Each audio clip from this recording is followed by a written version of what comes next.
The whole world is watching. The whole world is watching. Wait, that means the entire world is watching me right now? Yeah, I should cover this up.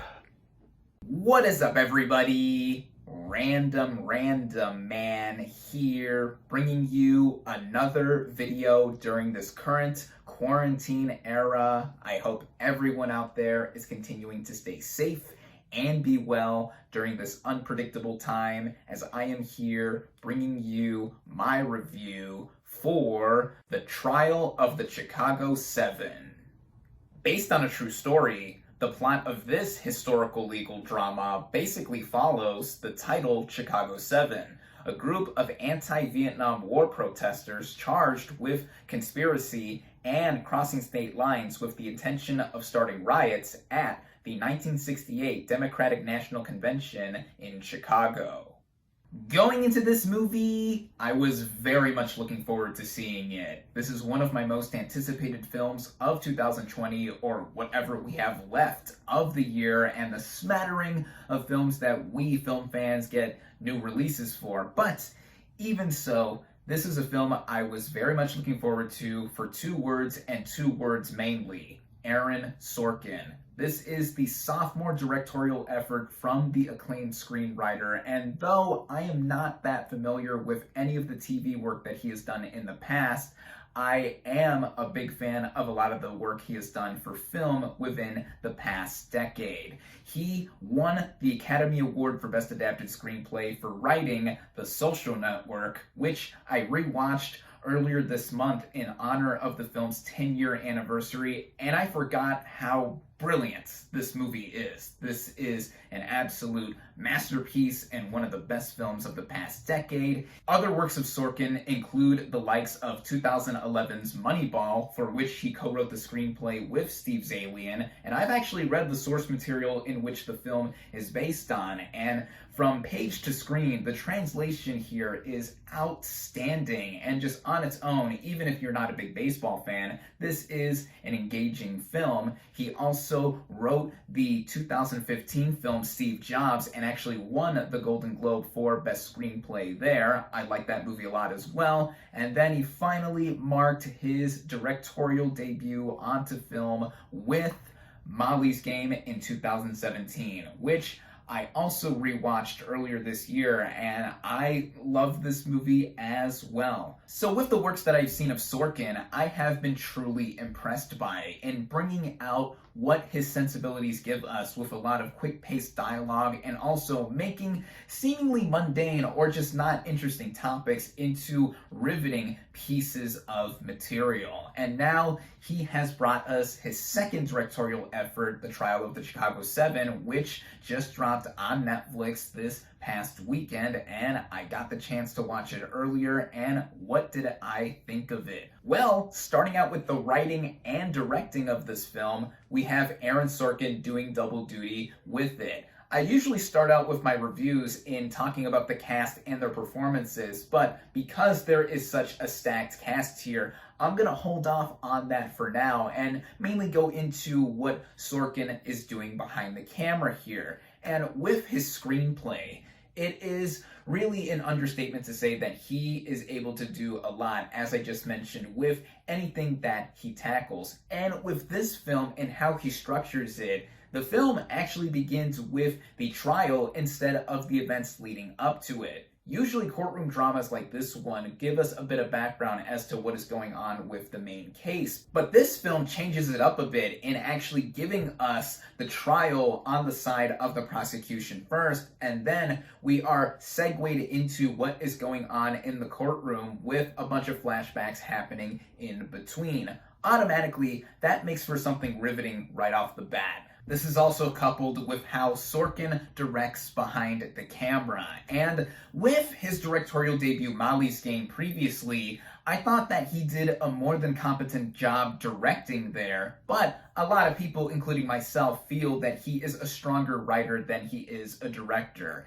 In The Trial of the Chicago 7, though, Sorkin is able to show off how much he has grown as a director in keeping everything tightly paced and also with his vision in showing off what exactly he wants to show. This is evident in showing off the material that is mostly comprised of a bunch of dialogue tete-a-tetes back and forth between the characters, which Sorkin is famous for. But what he does is also do that and have real-life material here given into the context for the viewer that may or may not be familiar with what is going on or what actually happened. I mean, I myself was born in Chicago and was raised in a nearby suburb, which I still currently live at, and I only had a passing or fleeting amount of knowledge with this trial that happened. But with what I was doing in watching this film, I was mainly concerned with how I was going to see it play out as a narrative, because of course with any film or biopic that is based on real events, there is creative liberty and creative license at play.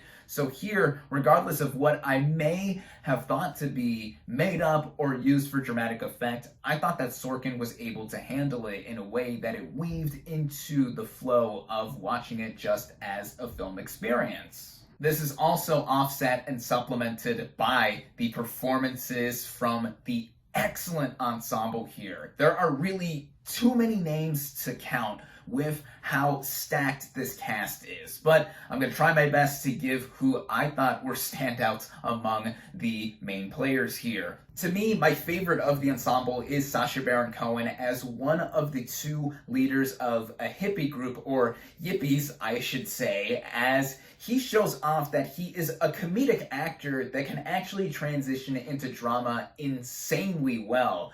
I went back and watched the original Borat film a few days ago in preparation for the sequel coming out this week. And as much as I love him in that character or anything else that he has done with comedy, here in this dramatic role, he shows that he can be grounded while also infusing in a bit of jokes and comedy here and there too. He is easily the character that gets the most laughs out of characters in the film, and me as well. So with that, I think that he gives a lot of ground to be worthy of awards nominations, as with the rest of the ensemble. There's also recent Emmy winner Jeremy Strong, who plays the other leader of the Yippies group, and I thought that he is great in just about anything he's in, at least from what I've seen. There's also another recent Emmy winner, Yahya Abdul-Mateen II, who picked up his trophy for the HBO limited series Watchmen, which I absolutely loved. He was magnificent in that show, and here he plays the leader of the Black Panthers, Bobby Seale, and he somehow got roped into all this, but I thought that his scenes in the courtroom really stood out, and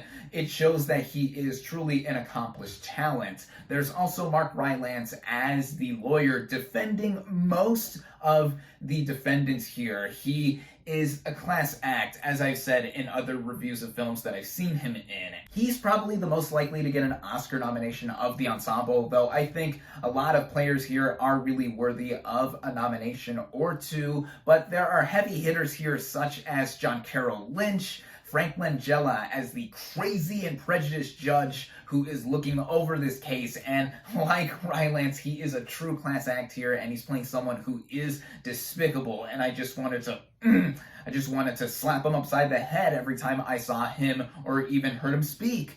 And there's also Joseph Gordon-Levitt, who plays the lawyer for the prosecution against the Chicago 7 here, and he is really well known for playing likable or relatable characters, but here, for a change of things, he is playing someone who I was against for a lot of the movie, which is great. It shows the acting prowess of this actor as well. Michael Keaton even shows up for a brief but key role in this film, and I just love Michael Keaton in just about anything I see him pop up in. And then there's Eddie Redmayne and Alex Sharp as the two leaders of a student group who are also key in this film, especially during one specific confrontation that I do not want to give away as well. Basically, everyone here, no matter what role, I think they all do pretty fantastic to just phenomenal jobs here. And like I said, with what Sorkin does in directing these actors and also scripting everything for them to interpret, it's something that I feel is so engaging and even supplemented by a lot of the technical elements here. From the way it is shot, this looks like something I would have seen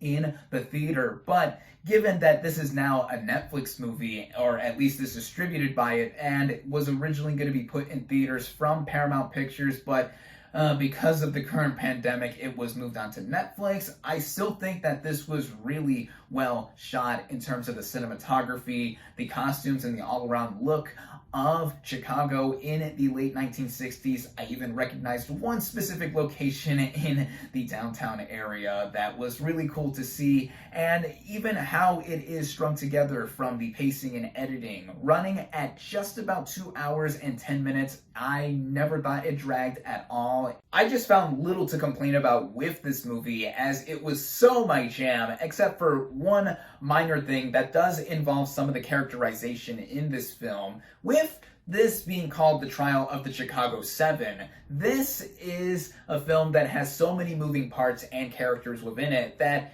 it's gonna inevitably have some characters either shafted onto the side or not give us much background to them. I mean, there are 5 players here that get the most screen time and context as to how they're integrated or used within the narrative. In real life, even, the Chicago 7 were even called the Chicago 8 at one point, or the Conspiracy 8, or the Conspiracy 7, but it's clear here that more people get attention compared to others, especially if you're a bigger name talent. But I will say that with everything that does come together, even with all that happens in the background and with how it mostly does take place in this courtroom, I found it to be one of the better courtroom dramas that I have seen in recent memory. And with Sorkin at the helm, who has done this kind of thing for decades now, it really shouldn't be any surprise. It also shouldn't be that big of a surprise for how relevant and timely this film is to today, with its pertinent parallels to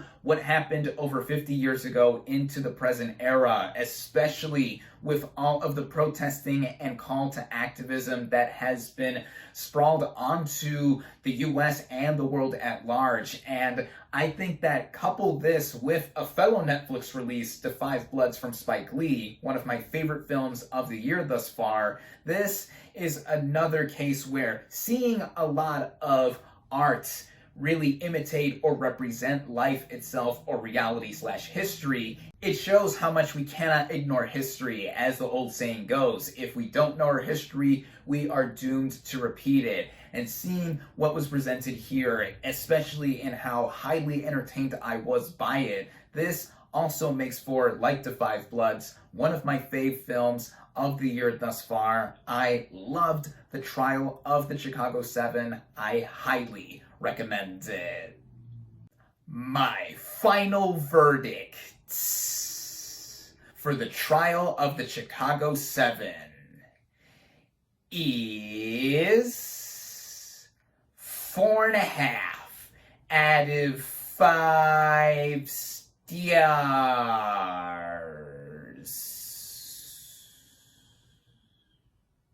Thank you all, as always, for watching. Be sure to like this video, comment on what you thought of The Trial of the Chicago 7, social media links in the description, subscribe to my channel for more, and I'll catch you on the next movie review.